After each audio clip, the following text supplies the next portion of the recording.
Good morning, my friends. I'm in the middle of my morning routine, trying to present a face to the general public. And that face, I don't know. It just depends on how I feel that morning. This morning, I have on yoga pants and exercise clothes and a nice ZZ Top t-shirt. Yeah. So apparently I'm presenting myself as Sporty Stacy, even though I've never been an athlete. I don't do yoga. And I rarely exercise, even though I usually tell my doctor I do all the time. Yeah, but that's okay. We can present ourselves however we want. So today, you can refer to me as Sporty Stacy. Yeah. But the thing is, as I'm putting on my makeup, my mind, I'm not paying attention. I don't know. My eyes, I may look like a drag queen. I don't know. Because I haven't really been paying attention. Because my mind is completely somewhere else. And I thought, I'm stopping what I'm doing. I need to talk to my friends. Because here's the deal. There's nothing better than going to someone you can trust. I'm assuming that would be you. And say, you know, am I wrong? I could be wrong. I've been wrong before, and I'm not too proud to admit it. I don't feel like I'm wrong in this scenario, but I'm just going to bounce it off of some people just to make sure. Here's my dilemma. Do you like to travel? Yeah, you thought it was going to be much deeper than that. But it's an issue in this house, and here's why. My husband has started saying, you know, now that the kids are older and self-contained and all of that, we need to probably start traveling. My question to him was, do we like traveling? I don't know, because here's the deal. As you know, we've been married 40 years this week. And he's starting to say, what do we want to do with the next stage of our life? Some people go out, trade in their wife and get a little red sports car and a woman half his wife's age. Some, they sell their house and they downsize and they cover up with a little lap blanket and just rock until Jesus comes to get them. Yeah, everybody's got their thing. But when he said, should we travel? I'm thinking, we don't like traveling. And I thought, do you guys like traveling? So here's my question. Let me just paint a picture to you. Traveling. This is what my head sees traveling. Okay. You get in the car. The snacks are always good. So we'll put that in the positive. Snacks, good. Okay, check. You sit in the vehicle for hours on end. Terrible long drive. Big check mark on that one. And my husband, love him. Obviously, I've stayed with him this long. But he's one of those kind of guys that he's like, you know, if I just tailgate going 80 miles an hour, they'll move out of my way. So literally, the whole drive, I'm like this. So by the time I get there, I'm exhausted. Yeah, who wants to go out and have a good time? I'm worn out from the stress of the drive. Yeah.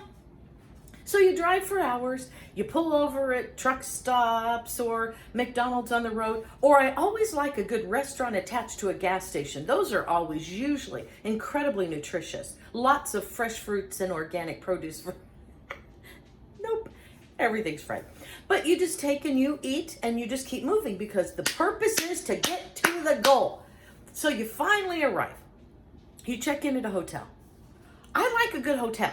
I do. I like the air conditioning, as long as they work. They don't always.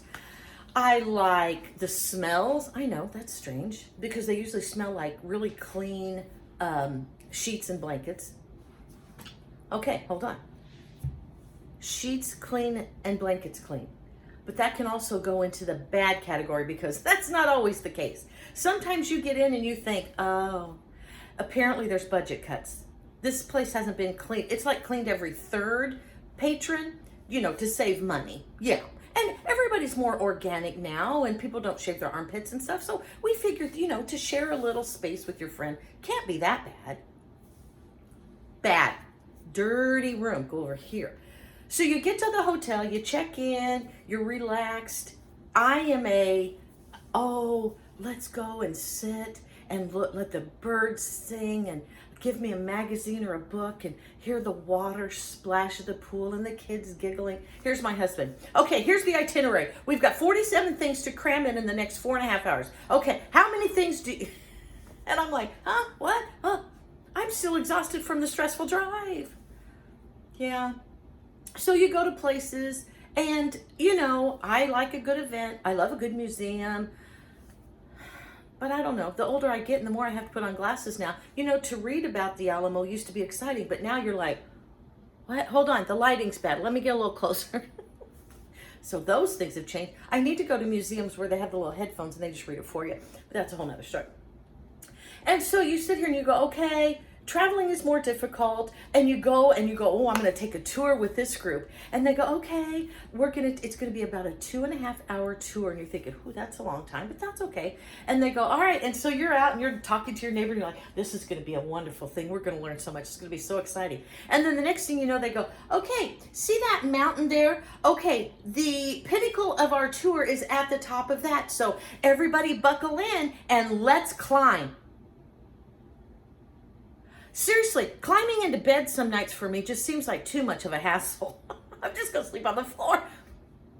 You just don't know. You don't want to be the person that calls ahead and goes, look, I'm on a leisure vacation. I want to take a leisure tour. I don't want anything athletic. I won't be Sporty Stacy on vacation. And yeah, you just don't know till you get there. So we thought, well, maybe we could do camping.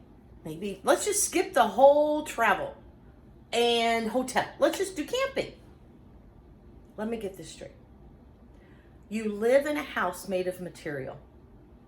I've watched too many scary movies. In the 80s, I watched scary slasher movies almost every single weekend at the drive-in. I can't feel safe sleeping at night in a house made of canvas that I know that if a killer comes out, all he has to do is take scissors and go snip, snip, snip, snip, snip, snip. My safety is between a pair of scissors in a crazed man's hand and a piece of material. No, so I sleep like this all night. Do you hear scissors? Rodney, do you hear scissors? Not, do you hear bears? No. Or, oh, do you hear the sounds of the crickets chirping and the locusts singing? No, that would be lovely. No, I'm like, I think I hear footsteps. I think Edward Scissorhands was on the outside of my tent. No, so camping was out. We talked about maybe getting one of those Winnebago things. Dear Lord, if you're claustrophobic, don't get in one of those metal death traps. I don't know. I'm trying to be more open-minded. I'm trying to come up with solutions because I know he says, but Stacy, we need to see the world. And I'm like, well, God made Google. Why do we need to go there? It's hot. There's mosquitoes. He won't fly. So all of this isn't on me. We have to drive wherever we go. Seriously, if he ever wants to go to Hawaii, we'll just have to go and stand on the shore and look at it from afar. He's not going to fly from here to there. Well, maybe they might have a ferry. Maybe we could go to Hawaii someday. I would go to Hawaii. They have a lot of flowers there I really like, and I hear the food's delicious. And those shirtless men dancing. Woo-hoo-hoo. Sorry, I digress. I'm coming back to, okay. And so, yeah, I don't know. He won't fly. I'm getting to the point where I hate driving. There's so much road rage. And why do I want to leave my house? I love my house. I've surrounded it with everything I love. Look, here's a soft golden retriever. I don't have that on vacation. You can't take 3 golden retrievers on you on vacation. No, that would be, I'd have to get a horse trailer. Yeah.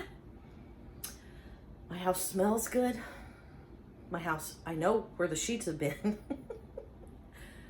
There's no road rage. There's soft music. I am living in my own resort. So yeah, I don't know what he wants to do, why he wants to travel. Of course, I guess it's better than the alternative. I guess he's not trading me in for a sports car and a 20-year-old, but hey, the day's still young. I don't know. He may see my Sporty Spice look and completely change his mind and go, hey, we're going to move on. Let's just count our losses. Move on. So, I don't know. I just thought maybe if I just shared my soul, and honestly, dumping this burden out and letting the words be heard by my own ears kind of has helped. I've realized maybe I am a little stuck in my ways, but I don't know. So I guess I'm going to thank you for the counseling session, and now I'm going to go in and fix my hair, going a little sporty, remember, so not so many curls today and a little more bobby pins. So let me show you what it looks like under this towel. This, my friends, you know those little dandelions, you go, yeah, that's what I come out from under a towel looking like. But I'm going to go in and fix that, and I'm going to tell the world, oh yeah, I'm an athlete. Yeah. All right. Thanks for letting me share. Have a good day, my friends.